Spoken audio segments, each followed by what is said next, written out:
You know, people say, this guy worships his wife. Have you ever heard that statement? This guy worships his wife. I see a lot of brothers saying yes, you know. That is not, the meaning of it is not worship as in rendering an act of worship for. No, all it means is he obeys his wife's instructions. That's what it means. And I can give you on a lighter note, and I really like this because it plugs in. We're all human beings and we like a little bit of, you know, humor sometimes. They say there was a king and he called all his subjects, the males, and he says, anyone who is ruled by his wife, come in this line. And whoever rules his wife, where, you know, the instructions are not obeyed, so to speak, or they come from you as a man, then you stand in this line. So the whole community stood in the wrong line. Allahu Akbar. They all stood in a line saying, no, if my wife sees me in the other line, I'm dead meat. You see?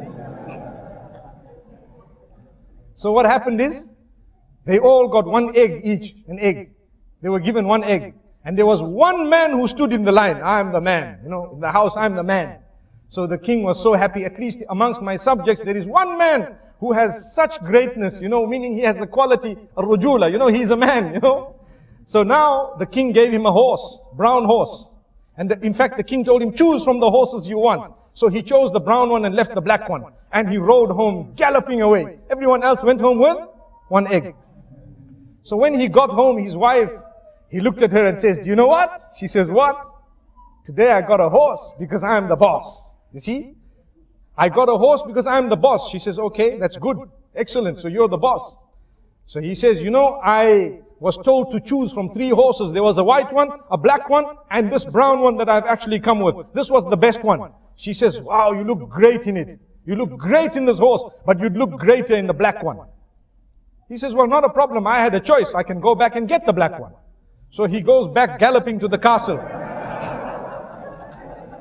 And he says, oh king. The king says, yes, what's happening? He says, I just want to swap my horse. He says, why? When I went home, my wife told me that you'd look better in the black horse.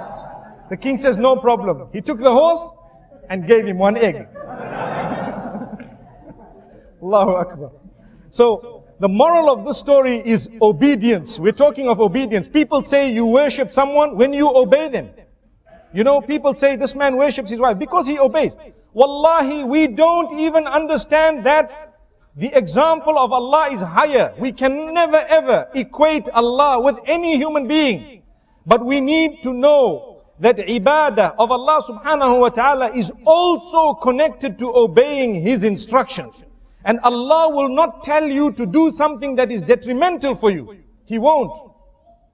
Whatever Allah has instructed you to do, and whatever He has asked you to abstain from, all of that is for your benefit, oh man. Why is it that we want to look at it and think that this is very difficult when, if someone were to tell us to do something that is not beneficial for us, because we love them, we might end up doing it. Why is it that we don't show higher love for Allah subhanahu wa ta'ala?